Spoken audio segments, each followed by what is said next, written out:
ایک استاد نے کہا جی جتنے بچے ہیں نا ہم لائبریری بنا رہے ہیں، آپ کے گھروں میں جو بھی فالتو کتابیں پڑھی ہوئی جو نہیں پڑھی جاتی وہ آپ کل صبح لے کر آئے۔ اس کلاس میں کوئی 10-12 بچے تھے، وہ 10-12 بچے ہی اپنے بیگوں میں قرآن اٹھا کے لے آئے۔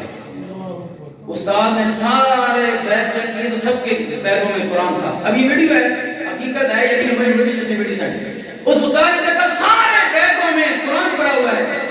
استاد کہنے لگا بچوں تمہیں میں نے کہا تھا بھائی گھر میں جو کتاب نہیں پڑھی جاتی وہ لے کے آنا۔ سارے بچے کہنے لگے یہ کتاب ہم نے جب سے پیدا ہوئی ہے ہماری نہیں پڑھی ہوئی ہے، یہ پڑھی نہیں جاتی اس لیے لے آئے۔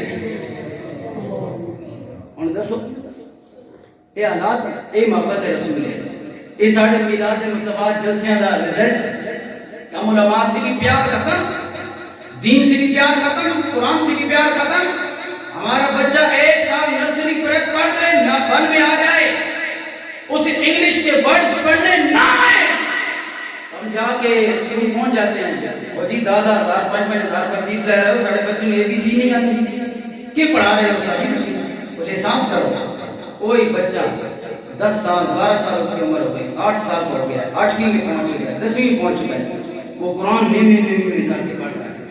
باپ نے کبھی پوچھا قاری صاحب ہمارے بچے کو روانگی سے قرآن پڑھنا کیوں نہیں آ رہا؟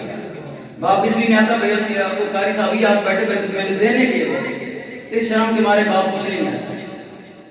یہ حالات ہیں، یہ معاملات ہیں۔ اس لیے حضور اسلام کے غلاموں، حضور کے دین کے ساتھ وفاداری کرو گے تو یہ حضور کے دور کے حضور کی محبت کی پہچان ہے۔ اللہ نے قرآن میں کیا فرمایا جو آیت میں نے پڑھی، ان کنتم تحبون اللہ فاتبعونی، اے لوگو اگر تم اللہ سے محبت کرتے ہو تو میرے رسول کی پیروی کرو، میرے رسول ذیشان کی زندگی پر عمل کرو۔ لیکن لوگوں آج ذرا غور کرو، ہم نے کسی معاملے میں بھی اپنے رسول کی پیروی نہیں کی، نہ قرآن پڑھنے میں پیروی کی۔ میرے اجبا نبی پاک کے غلاموں میرے نبی نے فرمایا لوگوں قرآن عزت والی کتاب ہے، قرآن میرے امت کا فخر ہے،